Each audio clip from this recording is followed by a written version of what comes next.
Nani karibialo, catching honey paridiao, little sing sound not toy, ding long long. ಪರ್ವತಗಳ Nightingale Shrimati ಪೋಖಿಲಾ ಲೆಕ್ತೆಪೆ Padmashri 2026.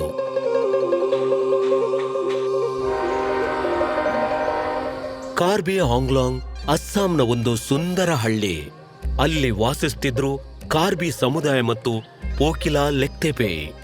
ಅಲೆಮಾರಿ ಕಲಾವಿದರ ಕುಟುಂಬದಲ್ಲಿ ಜನಿಸಿದ ಪೋಖಿಲಾ ಖೋಖರ್ಬೆ ಅವರಿಗೆ ಸಂಗೀತ ಆನುವಂಶಿಕವಾಗಿ ಸಿಕ್ಕಿದ್ದಾದರೂ ಅದರಲ್ಲೇ ಬದುಕಿದ್ದರು. ಬಾಲ್ಯದಿಂದಲೇ ಅವರ ಅಸಾಧಾರಣ ಪ್ರತಿಭೆ ಜಗಮಗಿಸಲು ಪ್ರಾರಂಭಿಸಿತು. ಸಂಗೀತದೊಂದಿಗಿನ ಅವರ ಆಳವಾದ ಸಂಪರ್ಕದಿಂದ ಈ ಪರಂಪರೆ ಅಪಾಯದಲ್ಲಿದೆ ಎಂಬುದನ್ನು ಅರಿತುಕೊಂಡರು. ಕಾರ್ಬಿ ಸಂಗೀತವು ಹಿರಿಯರಿಗೆ ಮಾತ್ರ ಸೀಮಿತವಾಗಿತ್ತು. ಆ ದಿನಗಳಲ್ಲಿ ಕರ್ಬಿ ಹಾಡುಗಳಿದ್ದವು, ಆದರೆ ಅವುಗಳನ್ನು ಹಾಡಲು ಜನರಿಗೆ ಹೆಚ್ಚಿನ ಅವಕಾಶ ಸಿಗುತ್ತಿರಲಿಲ್ಲ.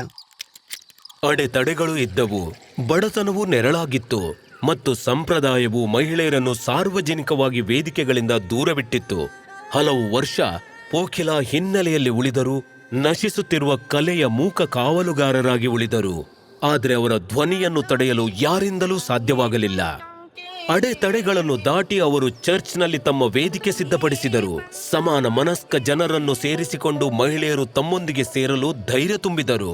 ಅವರು ದೂರದ ಪ್ರದೇಶಗಳಿಗೆ ಪ್ರಯಾಣ ಬೆಳೆಸಿದರು, ಹಿರಿಯರನ್ನು ಭೇಟಿಯಾದರು ಮತ್ತು ಕಣ್ಮೆರೆಯಾಗುತ್ತಿರುವ ಕಲೆಯನ್ನು ದಾಖಲಿಸಿದರು.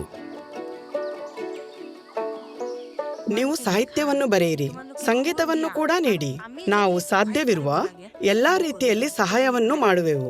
ನಮ್ಮ ಸಾಂಗ್ರಿ ಮ್ಯೂಸಿಕ್ ಸೊಸೈಟಿಯ ಮೂಲಕ ಈ ಹಾಡುಗಳನ್ನು ಪ್ರಸ್ತುತಪಡಿಸಿದೆವು.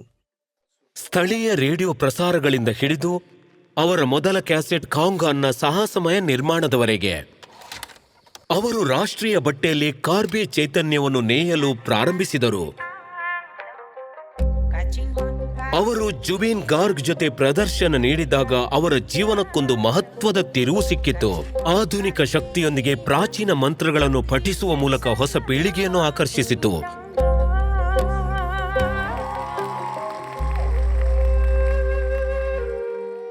50 ವರ್ಷಗಳು, 300 ಹಾಡುಗಳು. ಅವರ ಪರ್ವತಗಳಿಂದ ಕಾರ್ಬಿ ಸಂಗೀತವು ಜನರ ಮನಸ್ಸನ್ನು ಮುಟ್ಟಿತು. ಎಂದು ಪೋಖಿಲಾ ಕಾರ್ಬಿ ಸಂಗೀತದ ಕುಲದೇವತೆಯಾಗಿದ್ದಾರೆ. ಬರವಣಿಗೆ, ಮಾರ್ಗದರ್ಶನ ಮತ್ತು ಪ್ರಸ್ತುತಿಯ ಮೂಲಕ ಭೂತಕಾಲವನ್ನು ಸಂರಕ್ಷಿಸಿ ಮತ್ತು ಕಾರ್ಬಿ ಆಂಗ್ಲಾಂಗ್ನ ಮಹಿಳೆಯರು ತಮ್ಮದೇ ಆದ ಭವಿಷ್ಯವನ್ನು ರೂಪಿಸಿಕೊಳ್ಳುವುದನ್ನು ಖಚಿತಪಡಿಸಿದರು. ನನ್ನ ಆಸೆ ಅಂದ್ರೆ ಕರ್ಬಿ ಆಲಾಂಗ್ ಪ್ರಗತಿಯನ್ನು ಮುಂದುವರಿಸಬೇಕು. ಕರ್ಬಿ ಆಲಾಂಗ್ ಮಹಿಳೆಯರು ಪ್ರತಿ ಕ್ಷೇತ್ರದಲ್ಲೂ ಮುನ್ನಡೆಯಬೇಕೆಂಬುದೇ ನನ್ನ ಕನಸು. ಶ್ರೀಮತಿ ಪೋಖಿಲಾ ಲೆಕ್ತೆಪೆ ಪದ್ಮಶ್ರೀ 2026. ಕೋಟಿ ಕೋಟಿ ನಮಸ್ಕಾರ.